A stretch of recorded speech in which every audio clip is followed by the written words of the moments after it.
ದಕ್ಷಿಣ ಕನ್ನಡ ಜಿಲ್ಲಾ ಚುಟುಕು ಸಾಹಿತ್ಯ ಪರಿಷತ್ತಿನ ಸಹಯೋಗದಲ್ಲಿ ಬಂಟ್ವಾಳ ತಾಲೂಕು ಘಟಕದ ನೂತನ ಪದಾಧಿಕಾರಿಗಳ ಪದಗ್ರಹಣ ಕನ್ನಡ ತುಳು ಕವಿಗೋಷ್ಠಿ ವಿಟ್ಲ ಶ್ರೀ ಪಂಚಲಿಂಗೇಶ್ವರ ದೇವಸ್ಥಾನದ ಸಭಾಂಗಣದಲ್ಲಿ ನಡೆಯಿತು.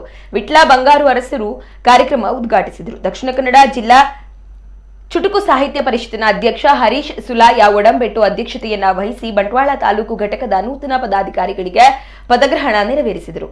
ದಕ್ಷಿಣ ಕನ್ನಡ ಜಿಲ್ಲಾ ಚುಟುಕು ಸಾಹಿತ್ಯ ಪರಿಷತ್ತಿನ ಮಾಜಿ ಅಧ್ಯಕ್ಷ ಈರಾ ನೇಮು ಪೂಜಾರಿ ಮುಖ್ಯ ಅತಿಥಿಗಳಾಗಿ ಭಾಗವಹಿಸಿದ್ರು. ಪರಿಷತ್ತಿನ ಪೂರ್ವಾಧ್ಯಕ್ಷ ರಾಜರಾಮ್ ವರ್ಮಾ ಉಪಸ್ಥಿತರಿದ್ದರು. ಇದೇ ಸಂದರ್ಭದಲ್ಲಿ ಯೋಗಗುರು ಡಾಕ್ಟರ್ ಎಂ ಜಗದೀಶ್ ಶೆಟ್ಟಿ ಬಿಜಯ್ ಅವರನ್ನ ಸನ್ಮಾನಿಸಲಾಯಿತು.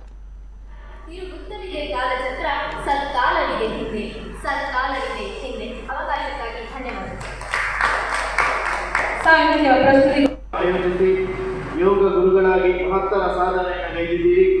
ಗೌರವ ಡಾಕ್ಟರೇಟ್ ಕೆಂಗಲ್ ಹನುಮಂತಯ್ಯ ಪ್ರಶಸ್ತಿ, ರಾಜ್ಯದ ಮುಖ್ಯಮಂತ್ರಿಗಳಿಂದ ಸನ್ಮಾನ, ದೇಶ ವಿದೇಶಗಳಲ್ಲಿ ವಿವಿಧೆಡೆ ಸನ್ಮಾನ.